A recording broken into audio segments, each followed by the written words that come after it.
What is going on, Wolfpack Nation? Hope everybody's doing well this Sunday evening. Thank you all so much for tuning in with us. Definitely so excited for this live stream. Again, we got a great group of guys here today. Looking forward to obviously special guest here, Bobby Black from the Two Man Podcast. Bobby, thanks so much for tuning with us, man. Thanks for having me, guys. This is the second time I've been on with y'all. Anderson's 0 for 2. He had a prior engagement, but hopefully he'll be around at some point. That's okay. Hey, it happens, and so, but again, we appreciate it, man. And obviously, we still got Greg and Michael here with us as well. And obviously, digging Greg's background, obviously with the old school helmet and then the diamond logo in the back as well. So, love to see a little bit of color there as well. But so today, and Justin Cook already saying, "Hey, everyone, yeah, what's up, Justin? Hope you're doing well, brother." So again, make sure if this is really just kind of an open conversation here for the next hour or so. So any questions, comments that you guys have, if you guys want to say, hey, make sure to again send us a comment. We'd love to do so. But so jumping right into it, obviously we'll kind of talk about what I'm sure everybody wants to talk about here a little bit. But not necessarily probably the same way that maybe a lot of people may expect it. And the one thing I'm really getting at is we actually received a couple different requests about because.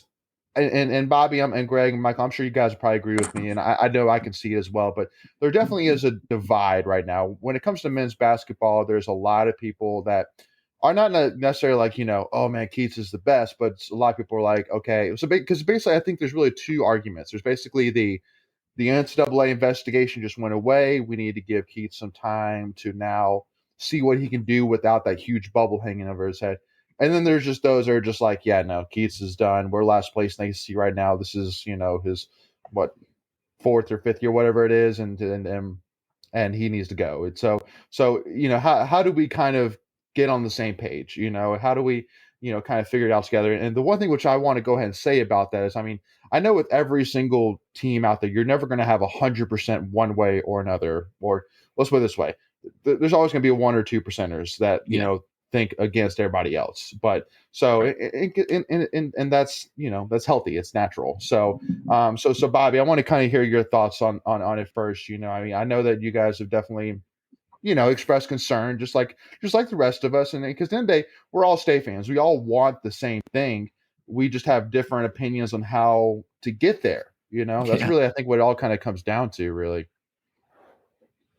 So I'm kind of in the middle of this, leaning towards the more, I guess, severe side. Sure.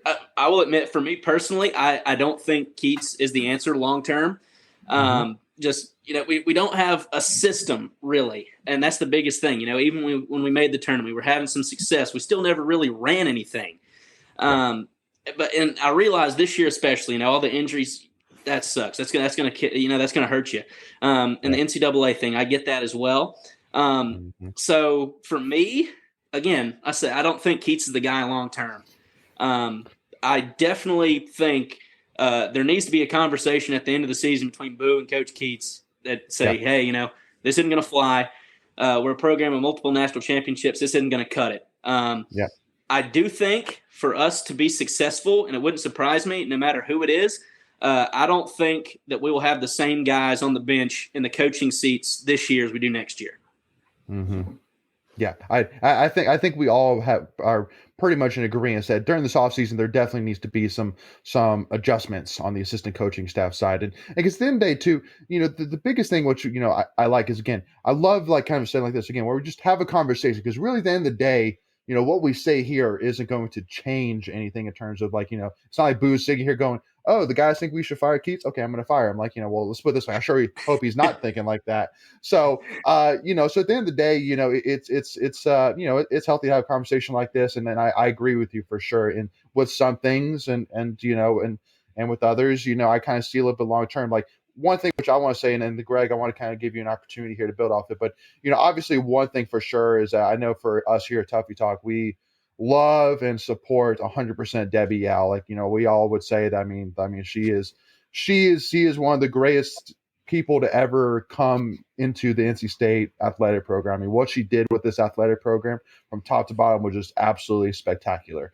And so obviously, I know it's a little bit biased because she did hire Keats, but definitely, her voicing publicly on Twitter, even after thinking about it, like, yeah, listen, we need to give Keats a little bit more time here just to see what he can do. On an even playing field here without that NCAA bubble hanging over. Because really, when you kind of hear the explanation about kind of what a like a Carolina or a Duke can say about NC State because of the NCAA violation that's in the cloud, it does make sense. It's like, yeah, okay. I mean, kids probably don't want to come because they don't want to start the season, then to come to find out, oh, I can't even play in the tournament this season, So, I mean, Greg, I want to kind of give you an opportunity here to jump in here on that. Yeah. Starting off with like the investigation, we're not the first school that's gone through that. And Carolina had that hanging over their heads for so many years, and they were still able to recruit at a level and compete. Now you can even throw in Auburn. Oklahoma State did it just recently. So I don't know if that's necessarily a 100% solid argument. And especially in a sport like basketball, we only need maybe 2 or 3 horses to make a run. So I'm kind of like Bobby. I don't know if Keats is the answer long term. Everyone said, Kevin Keats is a winner. That was a big old slogan to begin with, and he has proven on the lower levels that he is a winner, but not at the Power 5 level. So, I know he was part of that championship run at Louisville a few years ago. So he does kind of have some championship pedigree, but it just hasn't shown yet for whatever reason, whether it's, one person, away, but, that person seems to get injured. We were really hanging our hats on Manny this year. And, when you put all your eggs in one person, that seems to backfire more times than not. So yeah, I want to see him succeed. I don't like this revolving carousel of coaches. No. But every 2 or 3 years, you're making a change, or every 3 or 4 years you're making a change, and then you're setting your program back another 2 years, right? Or at a minimum. Right. And recruits see that kind of stuff. They're like, well, I don't know what kind of stability is going to be there. Like, is that coach going to be there through the long haul of my college career? So at some point you have to draw that line in the sand and go, okay, like, we're going to ride or die with this guy, or, what is the ultimatum? But there has to be some kind of change, whether that's on the head coaching level or on the assistant coach level. Well, because and one thing I want to make as well, and then Michael, I want to kind of get you into this as well, but because one thing too is that this is not a normal. We're in a moment here in the ACC that has not come in 20, 30 years, where literally Roy's out, Coach K is about to leave. Jim Boeheim is, I mean, let's be real, when all your buddies leave, you don't want to be there anymore. So, it's only going to be a matter of time before Jim Boeheim bounces out as well, especially with his son eventually is going to graduate. And so, if this was going on during any other time, I think it would be a little bit more push on getting Keats out. But right now, it's kind of like, everybody else is starting over. So do we really want to start over with them? It's like, because especially too, with seeing how Hubert Davis has done so far, obviously, again, smacked, out of the Dean Dome yesterday by Duke, losing by 20. But I mean, obviously, losing by 20 doesn't really explain how bad Carolina got beat yesterday. So definitely a lot of, nervous Carolina fans there from that side. Then, I mean, I'm not necessarily sold on Shire yet, but we'll see what happens with him as well. So it's a weird time right now in the ACC basketball overall, really. Yeah. I mean, like you guys have said, I'm in the middle as well. I could probably lean towards giving Keats another year, maybe 2. Obviously, depending on how next year goes, and then if he gets another year after that, but you're right. We need to capitalize on this changing of the guard in the triangle. I think Keats. The biggest thing, one of the bigger things I hear from people is saying that he's only made one NCAA tournament. It was in the first year, which is true. He's also I believe he's the only coach in NC State history to have a winning record in his first 4 seasons. and obviously with COVID and stuff, we missed out on a tournament that year. Probably would have been in. I like And he Greg was said, also he was also one of the first coaches to beat Duke, Carolina, and Wake Forest his first year as well. That's right. Yeah. I'm like Greg. I don't like to see the revolving door, so I do lean towards, giving him a little bit more time.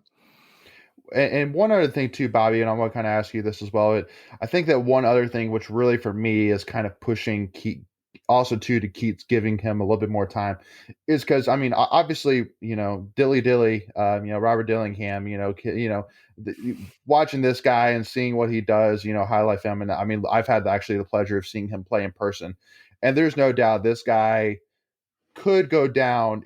Just like, again, I mean, I know that it's all speculation. This guy is just a junior in high school. He's still got a long way to go. A lot of things can happen, but there's no doubt by just watching this guy and what he does on the basketball court that, I mean, he could be one of the most talented players to come to NC State, assuming that he does, get here and everything works out. So, I mean, it's kind of like, for me, it's kind of like with Gottfried. Like Gottfried, it really built up to when Dennis Smith Jr. came. And then it was like, okay, you got Dennis Smith Jr. What are you going to do? He did nothing, and then he saw himself out the door. So I think it really that's kind of where it is for me as well. Is that really I just want Keats to do good enough to get to that point where Dillingham comes down, and obviously probably with some horses as well. And it's like, okay, you got the horses. Like, what are you going to do?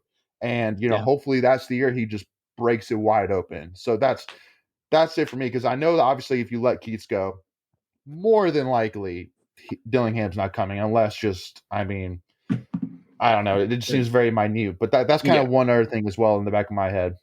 More times than not, these kids are committed to coaches, not schools. So yeah, exactly. Unfortunately, absolutely. And that's definitely a possibility. Like, and if we can get him on campus, then by all means, the kid can hoop. Yeah.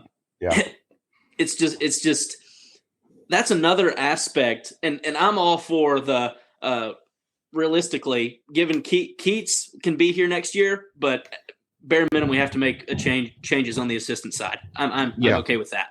And I think going back to the Dillingham thing, though, like going back to the Dillingham thing, though, Jalen LeCue and Josh Hall, we've had these big time studs, and Keats wasn't able to get them on campus.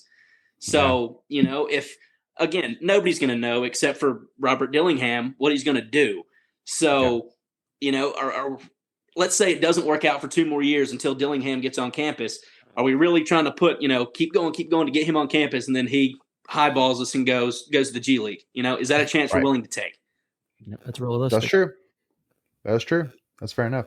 So just to kind of touch on a little bit here on some of the comments here. So Rusty, I think, made a great point. I wanted to say this, but some old school fans would say that opinions such as Bobby's is just being negative. Being critical is not negative. It's realistic. I would say you can be critical and still a diehard fan. And I think that's really alive. Like, I think it was Kenzie Blackwelder on Twitter yesterday, basically had it, and it kind of went off a little bit. And I guess some people started going back at her about, well, she doesn't support state anymore. And again, I mean, like, us here at Tough Talk, again, we always try and push the positive, just because there are so many people out there that are going to tell it blatantly. And so we're trying to be the ones to kind of balance on the more positive side, especially too, because besides men's basketball, I mean, women's basketball, gymnastics, wrestling, baseball, there's so much good going on right now with NC State. So it's like, let's just, let's keep it positive here. But yeah, I mean, at the end of the day, I mean, like, Bobby's, sitting here saying like, Keats should be gone. I'm not necessarily saying, I mean, that you're not right. I'm just saying that it's a tough balance right now. It's a tough conversation right now. It's a tough position right now, I would say, honestly, because there really are good arguments for both sides. I mean, yeah, I mean, obviously, how State showed up against Carolina the first game is like, really, yeah, that's not good. And unfortunately for Keats, that Virginia Tech game a couple years ago is always going to hang over his head for as long as he's here. Just like for Tony Bennett at Virginia, like, it's always going to hang over his head that he lost to a 16 seed as a 1 seed. It's always going to be that way. So it's it's a tough Tony one. Bennett did redeem himself, though. Yeah, I mean, he won the national championship, so we can I forgive know, him. but still, man, golly, man, he I mean, again, but he's the only person. He's the only guy ever to lose to a 16 seed. Yeah. Like, it's. But I hear you though. But in the same realm, Boeheim was the first coach to ever lose to a 15 seed. So I mean, sure, and he's won national championships since then. Yeah. But I did see an interesting stat today on Twitter, and I don't remember the person who tweeted it, so I apologize. But it basically said we have as many quad one wins as Carolina does. Yeah. Well, so Scott think about it. issue. So yeah. So think about it. That's what they have. So like you said, we try to stay glass half full instead of half empty, but there is also the realistic world that we live in. Yeah. And go ahead, Michael. I was just going to say, I think there's plenty of ways you can be, critical without being overly negative. We all know some people, who just have no reason. They don't, back up any arguments. It's just always negative. Yeah, no, won't get into names there, but and Benjamin said too, brought up a good point about obviously, the attendance is worrisome. Obviously, there's a lot of state fans right now that you're going to pretty much see, the Baby T show right now. That's pretty much what every single night. You're at least going to get the Baby T show. And by the way, Bobby, do you think after the dunk that he had last night that's still justifiable to call him Baby T? Do you think Absolutely not. Okay. That's Big T. He's put the team on his shoulders. He's Big Man T, Big Daddy T, whatever you want to call him. Yeah. All right. Big T. We're switching it to Big T from now on. Hey, Leighton, going back to the comment about the attendance. I was there yesterday. Yeah. We were lucky to have 8,000 there yesterday in a 19,000 seat arena. Yeah. There was sections that were empty. So that's a problem. Well, because this year too, there's been a lot of people saying, well, we shouldn't be at PNC Arena. We should be back in Reynolds Coliseum. And I would say again, like I can show you multiple clips, like back in 2012 when we beat Carolina, and where it was sold out, and it was absolutely phenomenal. It can be such a phenomenal arena for college basketball. And also too, there's so many benefits obviously with like the light shows they can do and all the jazz. Yeah, obviously. Like us ever leaving PNC Arena is just not even actually a conversation piece. But I understand this year where it's like, okay, well, literally you could take those 7,000 people and put it in Reynolds Coliseum and pretty much fill the place, for how it is this year. So, it definitely, it doesn't help. Let's put it that way. Winning solves that. I promise you, winning solves that. Yeah. Oh, it 100% solves that. 100%. You may not have a full house, but you will have at least 14,000. I know a lot of those tickets are sold, to corporations, and they don't go using the tickets, but you start winning, everybody wants to come to your show. Exactly. Yep. Exactly. And one other thing Benjamin too said as well is, obviously, and he obviously said like, who gives a crap about one person doesn't win games. Well, again, the thing I'll say to that is that we're talking about a guy that's going to come 2 years from now. And also too, he's not just some guy, he's, the number one point guard prospect in the country. So think of it as basically like in football. If you got the number one quarterback prospect in the country, it's going to be wide receivers, running backs, defensive players, everybody across the board that's going to want to come play for this guy. So because basically he's the quarterback of basketball. So you can definitely go ahead and put it in that there's going to be some 4-star, some big time guys that want to come play with Dilly at NC State. But I agree that, and he kind of makes a point talking about, right now there's not really a scheme going on. Doesn't seem like there's a whole lot of X's and O's. Like obviously like with Notre Dame, they went into the zone in the second half we had no answers whatsoever, nothing. Nope. So, which was frustrating, but also too, and Bobby, I want to hear your thoughts on this, but should we be worried about Sebron?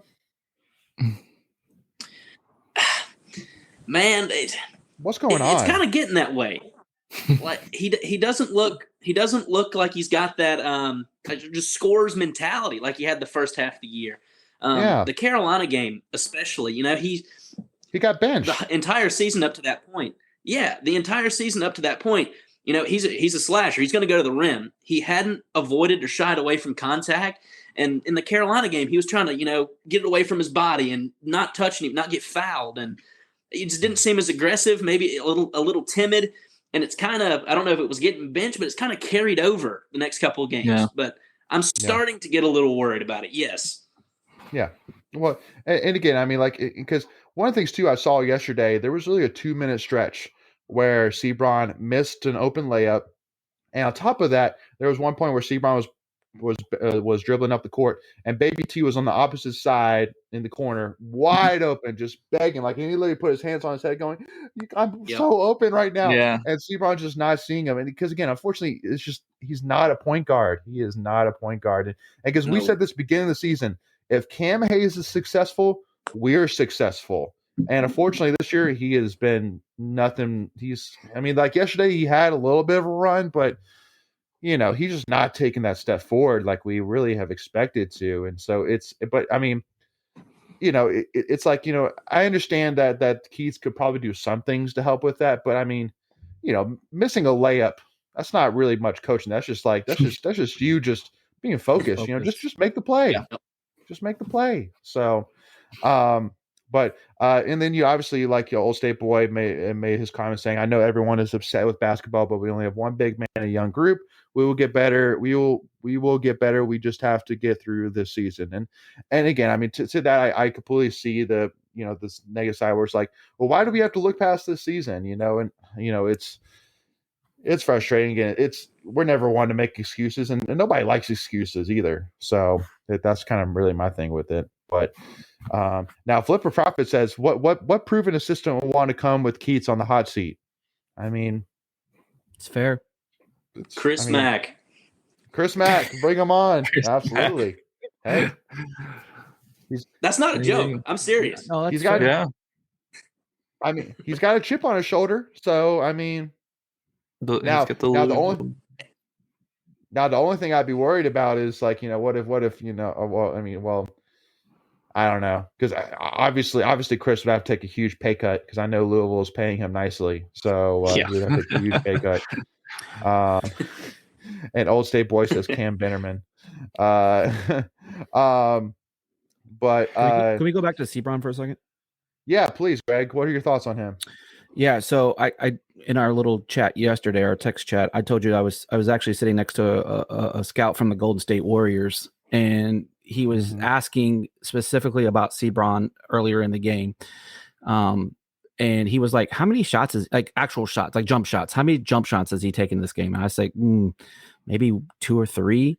And he goes, how many of those did he make? And I said, maybe 1.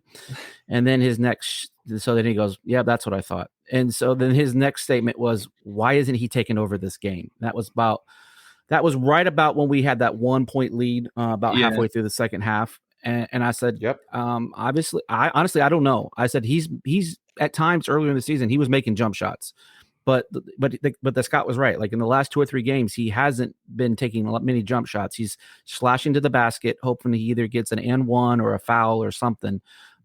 There's just no shooting has been really happening, especially the only one that's really shooting any more is Big T. We're not calling Baby anymore after that dunk. So Big T's been shooting it. No, Big T. And we actually shot, as horrible as this sounds, we shot better from 3 yesterday than we did the rest of the, from inside for 2.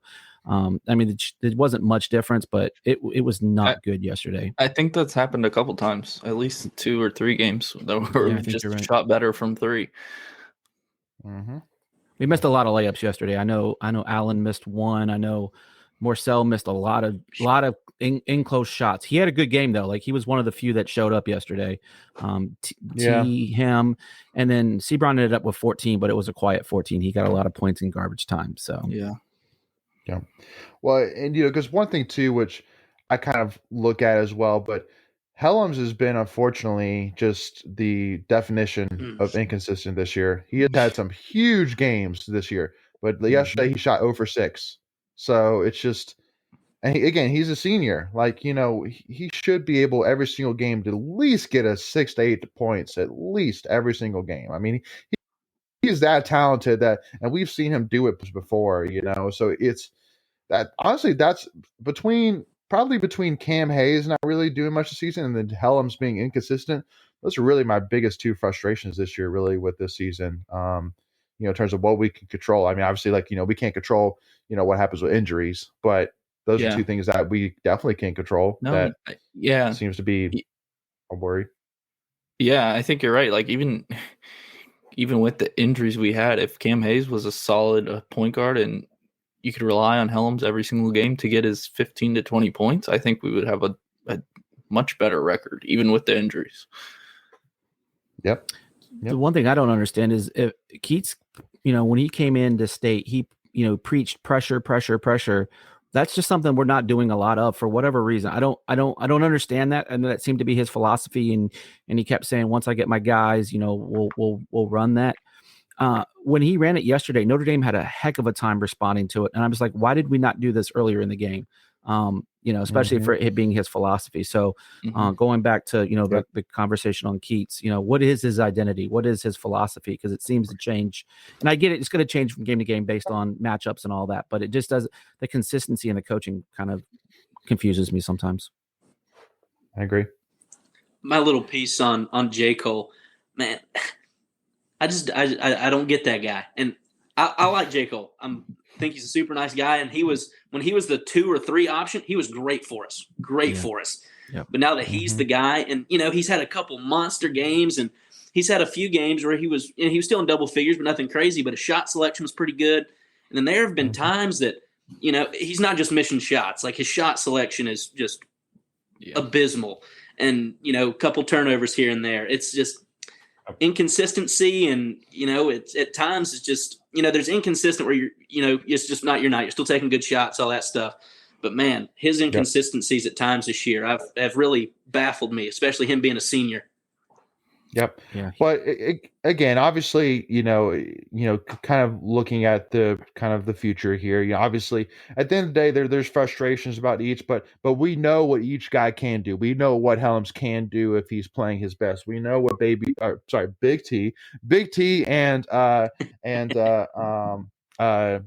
and all these guys can do when they're playing their best. And again, you got a stretch here of basically 5 games here in the regular season before the AC tournament that are all winnable. I mean, obviously, Wake Forest is playing really well this year, which hats off to them.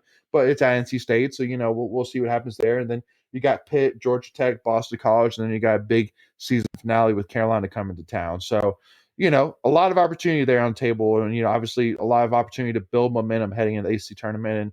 And hey, you never know. We might have. This team is talented enough that, especially if they can get healthy and get Dewana back, that they could make a splash. You never know. Again, just like Scott TSU said, we have just as much quadrant 1 wins as UNC, so we can pull these big wins. When we want to. So, so switching gears here. So I know that one of the big things that's coming up tomorrow, actually, I want to go ahead and mention it, is the Play for K game. Obviously, NC State bringing in, I think it was number 12 in the country, Georgia Tech. So big game, big opportunity. Obviously this NC State team that obviously unfortunately lost to number 20 Notre Dame at Notre Dame, but we actually did a watch party, and Michael and I pretty much said after that game that it really doesn't change anything really for NC State. I mean, it pretty much just has Louisville jump us again, basically, but in terms of the outlook for this team or anything like that, it was just basically just a game where things weren't really clicking, but then they answered right back and did a thrashing on Florida State. So I think a game, playing in the K-Yao game in Reynolds Coliseum, where the house that I know Case built, but I would say the house that K built as well. I would be shocked if the girls didn't show up to really step up to the plate for a challenge, and and it's such a great environment. We have had a negative trend the last 3 games, dating back to the Louisville game. Is we're getting ourselves into deep holes going into the fourth quarter. We've entered those. Back, yeah. Oh, I'm sorry. We didn't. I'm sorry. It was we handled Florida State the other night, but it was the 3 before that. Right. With Carolina, Louisville, and Notre Dame. Notre Dame. We entered all those games double digits down. So we're definitely lucky to pull all three of those out. Or sorry, 2 out of the 3 out. But that's something that we definitely have to clean up. And I'm sure Wes is addressing that. By the way, I saw Wes Moore pumping gas in his red Corvette. That is a sweet ride. He was. I was at BJ's before we headed out of town this morning, and he was over there pumping gas and shining up the red cherry Corvette. So nice. He's doing something right. So, but dang, yeah, well deserved. Yeah, well deserved. No doubt. No doubt. I mean, go ahead, Bobby. Okay, so historically, Play for K game, even before Coach Moore, all that stuff. Historically, the Play for K game has always been a great atmosphere, and we've usually had some big wins. Several years ago, when Carolina was a really good program and we were mediocre, they'd come in on the Play for K game. They'd always schedule out for the Play for K game, and it seemed like we'd always win. Tomorrow's gonna be great, especially the ranked team coming in. It's gonna be even better. Yeah, it's gonna be good atmosphere. So I have a funny Coach Moore story too. He had just gotten hired, and the finals in the ACC baseball tournament against Florida State in Durham. It was a bang play at first, and we were at the plate. Guy was called out, and obviously fans don't like it, whatever. And Coach Moore, who just been hired, stands up. That's terrible. That's awful. And all our fans are going crazy. So he bought the fan base right there. That's awesome. That's pretty cool. Well, he did a great job out in Omaha too, firing up us fans against when we played Vanderbilt. He was got interviewed in the in stadium, and he was firing up the crowd. I mean, and we ended up having a good inning right after that, so that was pretty cool. Yeah, he's great. Yeah, there's no doubt that obviously he's not only, I'm sure, obviously a huge Elliott Avon fan, but he's also obviously a huge baseball fan in general. Because I just like Bob was saying. I mean, there's no doubt that he's been to, let's put it this way, probably any state baseball game he can go to, he has gone to. Let's put it this way. I've seen him multiple times at the Doak, and at Omaha, because obviously too. I actually talked with Wes at Omaha, and he was saying that he was in town doing some recruiting, and in the back of my mind, I'm like, yeah, but you also, let's be real. You want to go, exactly. You're happened to be in Omaha. Just happened to be in Omaha, Nebraska. It's like he was trying to get that trip paid for. Exactly. That's what it was. Yeah, smart man. And one thing too I want to mention as well is, so actually Michael and I actually learned this because we know that the men's tournament is in Brooklyn, New York this year. So I always thought that the men's and the women's play in the same place, but in actuality, apparently this year the women's tournament is actually still in Greensboro. So that's its actually permanent home for the women's. Really permanent? Yeah. They've played in Greensboro for the last at least 5 or 6 years. Wow. Okay. Yeah. So see, learn something new every day. So definitely make sure, and state fans for sure that, tickets aren't much right now. I think that actually you can buy the entire booklet for the entire tournament for like $100 a ticket. So, it's not too much. It's a lot. Well, yeah, men's is expensive for sure.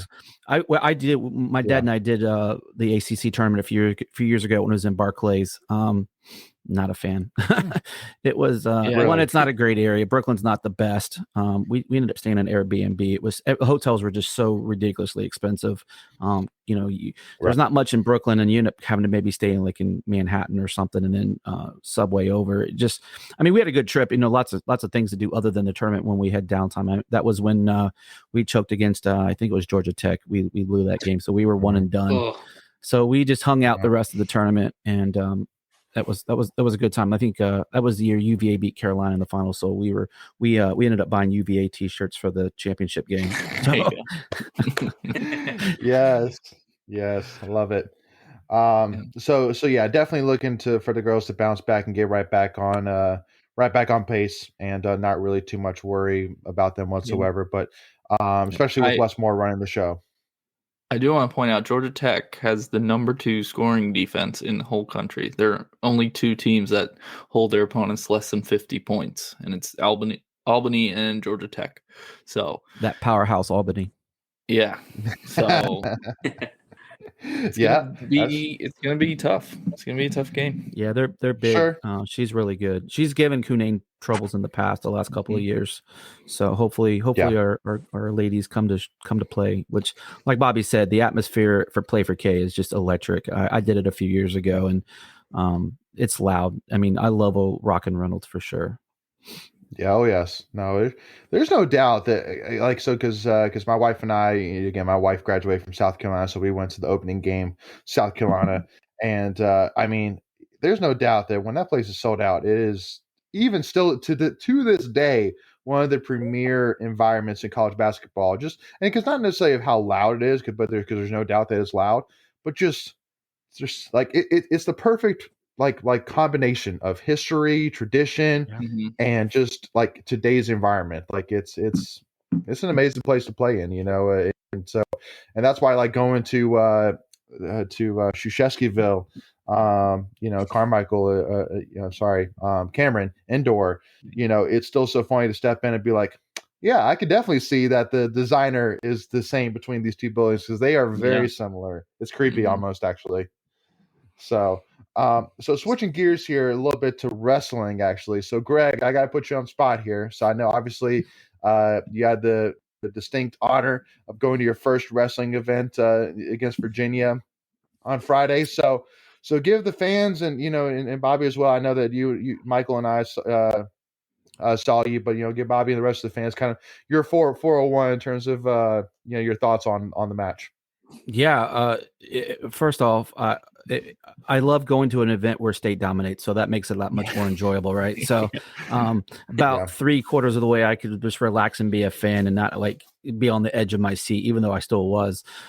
Sure.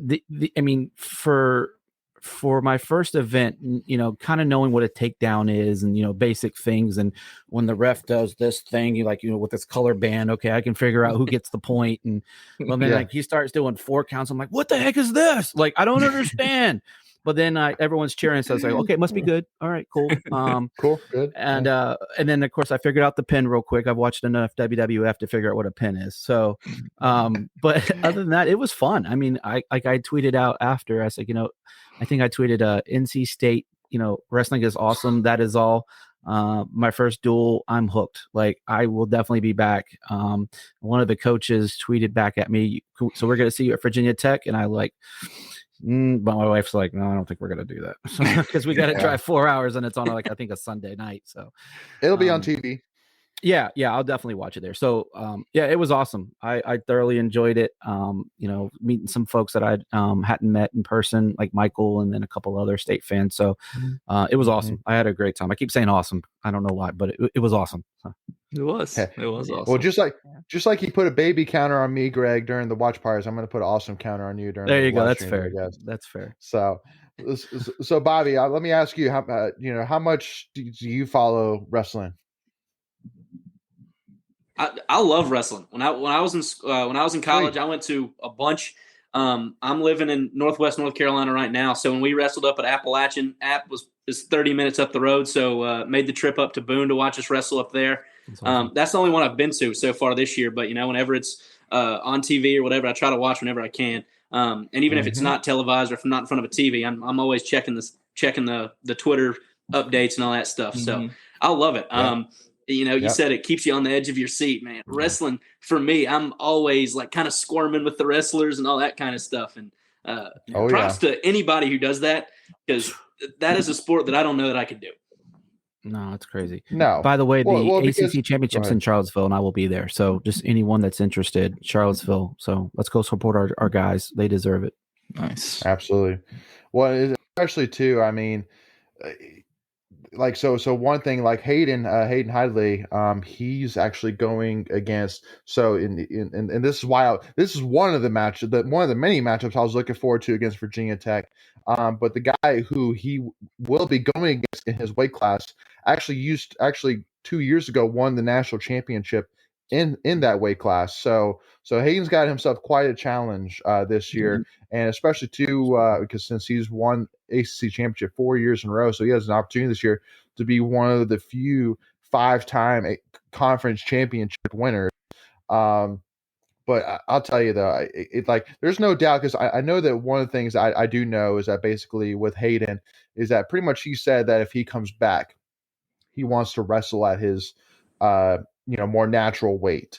He doesn't want to have to be cutting 10, 15 pounds in order to meet weight.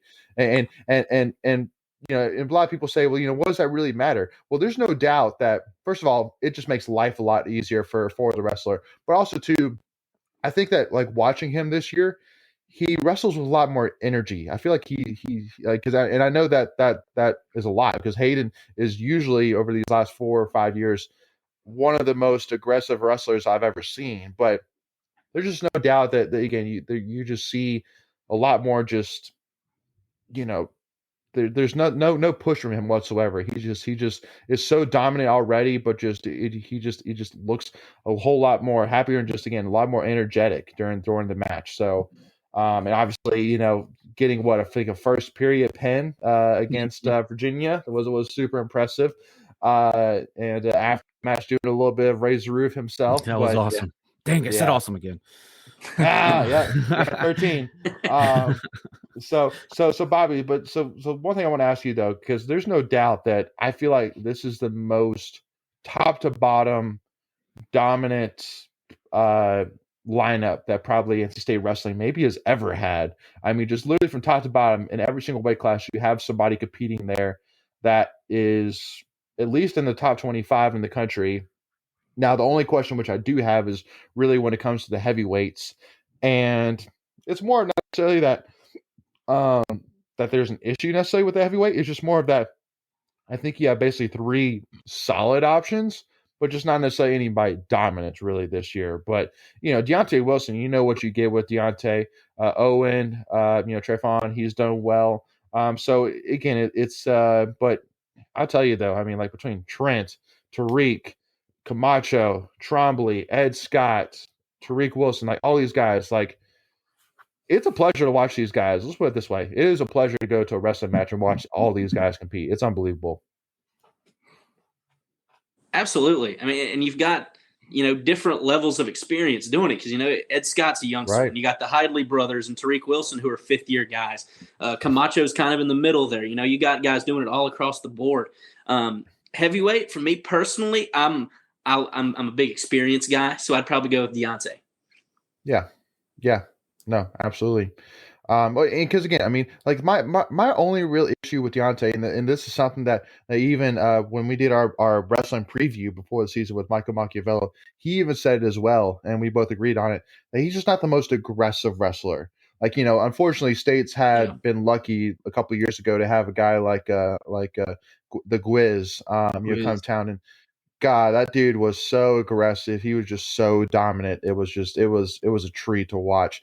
And it just seems like with Deontay, he just is more on his heels. But he's a very technically proficient wrestler. But again, he just what you're going to get from him. He's going to be number 15. He's probably going to be between the 15th to 20th best wrestler in the country, give or take. He's probably going to win the ACC championship, but he's not really going to do much more than that. Or at least that's from what we've seen so far. Not saying he can't, but just from what we've seen so far. So, that's again, because with Virginia Tech, I know that Camacho is looking forward to that Virginia Tech match, because I know he's got some bones to pick with Virginia Tech. So it'll be fun to see that when it comes to town.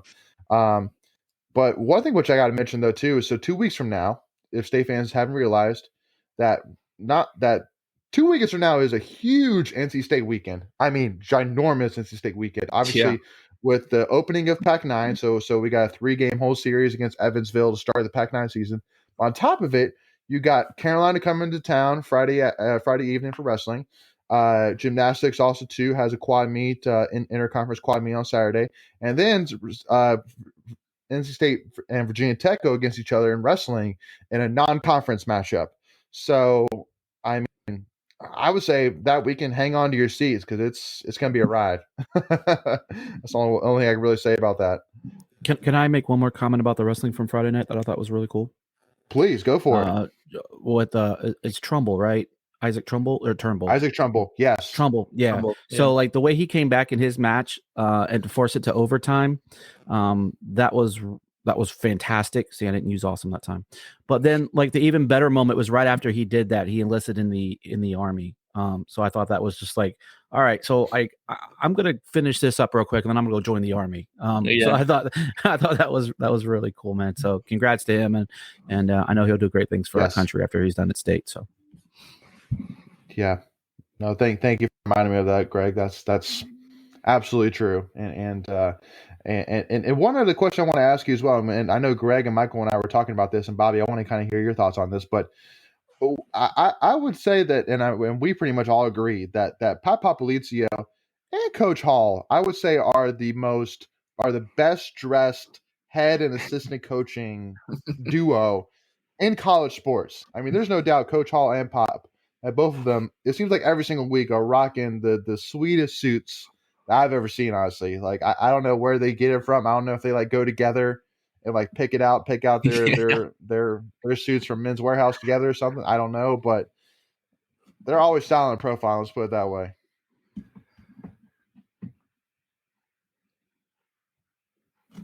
Yep, I think we lost his mic. Nope. Oh, Bobby, lost you, man. Give it a sec. But but while it comes back in, but yeah, no, again, so want to kind of do a quick disclaimer as well that again, I think there's still tickets remaining for the Play for Kane game tomorrow. So if you're listening in and haven't checked out already, if you can go, definitely go check it out, y'all. It is going to be an awesome environment, so make sure to check it out. Again, it's going to be a great game, great environment, great cause. So make sure to check it out. But Bobby, let me know too whenever you get back in. But Greg, one thing I want to ask you about as well is while we're waiting for Bobby. So obviously, one of the things I really loved was actually seeing Chuck Amato yesterday. I thought that was really cool to see him in the house. You know, and see him with his entourage. Even. Yeah, he did have an entourage. He did. Yeah, he did. You're not wrong. He even had some help from above with the priest walking in with him. So. Yeah, no, but it's good. It's good to see that again. I mean, he's still doing well. He's still supporting NC State through and through. And I mean, not that we ever necessarily worried about that, but you know, it's just. You know, it was cool to see him. Let's put it that way. You know, front center, and like it was cool to see Pop Popolizio come over and say hey to him as well. So obviously, I'm assuming that he's a pretty routine supporter. I'm guessing of NC wrestling. Didn't Chuck wrestle at State too? If I'm not mistaken, I obviously he was a linebacker at State, but I thought he wrestled too. He may have. Yeah, I don't know where. I thought I might have read that at some point, and I could be just totally making stuff up, which wouldn't be new for me. So, I something just reminded me that he used to wrestle there. You know, back in those days, you know, there were such things as two-sport athletes. It's not as common as it is today, obviously, with it being so focused. But, no worries. So and actually too, Chuck commented as well, saying that he saw you down there hanging out with Chuck Amato. So did he come and say hey to you at all, or did he recognize you just like the rest of Wolfpack Nation? No, he didn't. I've actually met Coach Amato a couple of times. He's always been so gracious. He'll say hi to anyone, take a photo. My dad still loves the moment that he got to meet Chuck at a men's basketball. He saw him at a men's basketball game a few years ago, actually. So I do love that he goes out and supports all the teams. I definitely appreciate coaches and former coaches, doing that, supporting their brethren. Absolutely. Yeah. So Bobby, feel free to jump in if whenever. Just want to make sure see if it's there. He said everything was good. He don't know what's going on. No. Here, just hold up a sign. Just hold up a sign here. Let me remove him. Yeah, here. I'll tell him to jump back in because I want to hear his comments about Pop. I will say the best shoe game though is Coach Keats when he pulls out those Wolf Gucci shoes. The Gucci, yeah. I mean, now that basketball, they're not wearing. So they've dressed down. I was watching the Indiana-Illinois game, and Coach Woodson for Indiana actually had a suit on yesterday. That's the first coach this season that I've watched a game where the coach got dressed, like they used to dress. So I thought that was kind of cool. So, but I mean, Woodson's kind of an old school guy anyway. Yep. How about I think I hear Bobby. Yeah, we got him. We got you. Okay. Got him. Yeah. Yeah. So yeah, Bobby. So again, Coach Hall, Popolizio, best dressed duo in college sports. Agree or disagree? Okay. Yeah. So, absolutely. Suits are always, perfect, whatever. Again, I was giving credit to App's staff because they tried to match it. They all wore suits as well, but they didn't fit the same. Until the rules changed this year for college basketball, Coach Keats and his staff would give them a run for their money, though. Yeah, Mhm. agreed. Yeah, I agree. And also Chuck Coates confirmed that Chuck Amato did wrestle for the pack, and he was really good from what he's heard. So Yeah. Thanks, Chuck. and yeah, and one disclaimer I want to go and throw out there as well is actually Friday night. So 7 p.m. State goes against Pitt, and so we're actually going to be doing a watch party for NC State wrestling that night. We're actually going to be having on Michael Macchiavello and Chuck Coates actually to watch and react to the game. So make sure to make plans. Tune in with us, and again, that should be a lot of fun. Should be a fun time to hopefully see a big win over a solid Pitt team. Because that's really one thing I want to kind of harp in on is that I feel like that like a couple years ago, uh, that the ACC was a lot more heavy, one versus the other. I feel like the ACC now in wrestling between Pitt, Carolina, uh, and State, Virginia Tech, Virginia. Yeah. I mean, those are all 5 teams which have solid teams and solid programs, and also to young staff. Like that's the thing is that like all of them have staff that's in their 30s, 40s that are really early in their coaching career. And I know that especially like specifically Virginia Tech and State, that I mean that has grown itself into a wrestling rivalry that's up there with the biggest of them between Iowa and Penn States and you name it. So it's up there with the best of them. I like how State's really recruited well up in that area, the Pitt, the Pennsylvania, Ohio area. Like we've gone and poached some of their best wrestlers from up there. Just reading as I was trying to get smart on wrestling, and the crash course that I did, just looking at where these kids were from, and it was like the hotbeds of wrestling. So give Coach Pop a lot of credit for that. That's probably not easy to do. No. Well, because really the biggest thing for me too, honestly, is that I think because I've talked with Coach Hall about this multiple times, but I mean because Coach Hall is obviously a great enough coach that he could easily go to pretty much probably most job opportunities out there, and they would love to have him as a head coach. So I think honestly for me that would be the best job that Coach Pop can do, is if he can hold on to Coach Hall for as long as we can. And I know that obviously Coach Hall and him and his wife have a young child that I mean I know they love it here in the Raleigh area, so definitely don't see him necessarily leaving anytime soon. But if the right opportunity comes, who knows? So, but that's really the biggest thing for me. But even seeing like a young coach like Kevin Jack, who was just a couple years ago an All-American wrestler, and now he's done a good job being a coach, being a assistant coach, and obviously too is watching his younger son Ryan Jack seems like almost to be picking up right where Kevin Jack left off. It's obviously runs pretty strong in their family, I guess, right, Bobby? Yeah, it must. So jumping over a little bit here, because one of the things I want to talk about is women's tennis right now. And the one thing anybody might say, women's tennis, why are we talking about women's tennis? And for those State fans who don't know, they're 7-0 right now. They are 7-0, and they've beaten number 23 Princeton, number 10 Ohio State, number 21 Tennessee. I mean, again, they're I think they're number 4 in the country right now. So 4 was the last I saw, but I don't know when their rankings come out. So believe it or not, Wolfpack Nation, Simon Ershaw has got himself quite a career over there with women's tennis. Obviously going to the program's first ever Final Four last year. So I know that we can't leave this live stream without bringing that up again. How impressive it's been. Hats off to them on their amazing start so far this season. Yeah. Absolutely. So so go ahead, Greg. Well, I just to say, I know they advanced. I don't understand exactly how their season works because I saw that they advanced to the indoor championships, but that wasn't played this week, so I don't know when that's scheduled for. Because I know they played someone yesterday, and I think they won. So South Carolina. Yeah, that's what it was. Thanks. Because I know our men won today. They beat they're number 24 in the country, and they beat UCF 4-0. So they're a top program as well. But getting back to the women, so they've advanced to their indoor championships whenever that's going to be held.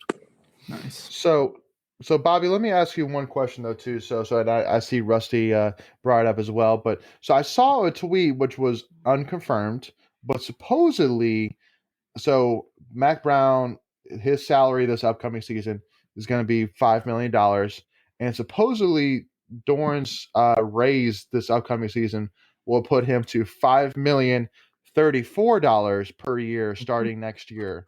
So I don't know if that's true or not necessarily. If that's true, that's the best troll ever. I 100. Oh my god, I 1,000,000% agree on that. I mean, so Bobby, I guess first of all, have you heard anything about anything like that? But also, too, second of all, I mean, that's the best troll ever. Is there any kind of disagreements whatsoever? I mean, like, I don't know. Again, there's always going to be that 1%er that maybe think that Dorn shouldn't get that raise. But I mean, you know. So, first off, if that's true, that's awesome. I do know that Dave and Mac have the same agent. So yeah, I did read that too. Oh, yeah. Interesting. So it's possible that that's true. I am I'm a big Dorn fan. I said I don't think Keats is the solution long term, but I'm not one of those crazy guys who's commenting everything after we lose. I think you all know who I'm referring to. But I've been a Dorn fan since day one. I was a Dorn apologist when people were wanting him gone. So I think it's 1,000% deserved. I'm a big Coach D fan. I think his mindset and personality fits us perfectly. Player development is fantastic, especially when I worked for the team for those couple of years working under him. Well deserved. Awesome. I'm so happy for him. Can't wait to have him around for longer. Completely agree. So and confirm me if I'm wrong too, but didn't also too Dave Dorn and Mark Gottfried have the same agent as well? Wasn't that a thing? Or am I wrong on that? I don't know. Wouldn't surprise me. Okay. That was another thing I was thinking about as well. But yeah, I mean, I saw that, and that was 100% unconfirmed, obviously, because we would know whenever Dorn actually gets his extension or raise. But I mean, I would pitch in the $34. Yeah. No, me too. No, dead seriously. I mean, that would be amazingness.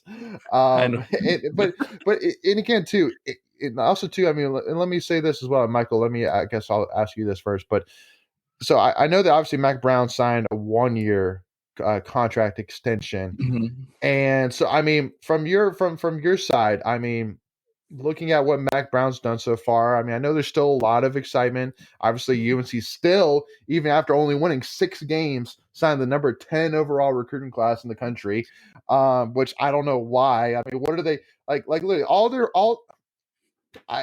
Literally, they're just trying to bring them in with a trophy that doesn't even belong to UNC. So that's the only thing I could think of why these players are coming. So I mean, they promised them AmFran classes.